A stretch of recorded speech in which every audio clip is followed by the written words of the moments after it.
સુરતમાં ફરી એકવાર માનવતા મરી પરવારી હોય તેવી ઘટના સામે આવી છે। શહેરમાં સારોલી વિસ્તારમાં એક પરપ્રાંતીય હેવાને માત્ર 3 વર્ષની માસૂમ બાળકીને પોતાની હવસનો શિકાર બનાવી છે।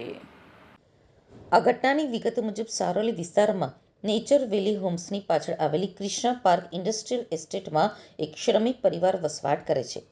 ગતરોજ બપોરના સમયે આ પરિવાર નીચે ખાતામાં કામમાં વ્યસ્ત હતો। એ દરમિયાન 3 વર્ષની માસૂમ બાળકી ઉપરના રૂમમાં એકલી જ હતી। બાળકીની માતા તેના પતિને નીચે ખાતામાં બોલાવવા માટે ગઈ હતી। બસ આ થોડીક મિનિટોની એકલતાનો લાભ ઉઠાવી પાડોશમાં જ રહેતા નરાધમે માસૂમ ઉપર નજર બગાડી હતી। માસૂમ બાળકી જ્યારે બાથરૂમ કરવા માટે ગઈ ત્યારે ત્યાં જ રહેતા બિહારના વતની મોજબ્બીર મોહમ્મદ હસામુદ્દીન નામના યુવકે તક જોઈ અગાશી ઉપર ચડી ગયો હતો।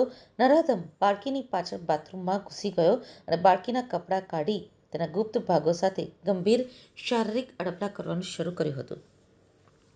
બાળકી કંઈક સમજે તે પહેલાં જ હેવાને તેને પોતાની હવસનો શિકાર બનાવવાનો પ્રયાસ કર્યો હતો।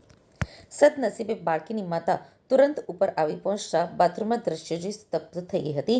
માતાએ બૂમાબૂમ કરતાં જ આસપાસના લોકો પણ દોડી ગયા હતા અને હવસખોર મોજબ્બીરને રંગે હાથે ઝડપી પાડ્યો હતો। રોષે ભરાયેલા લોકોએ નરાધમને બરાબરનો મેથીપાક ચખાડી સારોલી પોલીસને હવાલે કર્યો હતો। પોલીસે તાત્કાલિક અસરથી આરોપીની ધરપકડ કરી કાયદેસરની કાર્યવાહી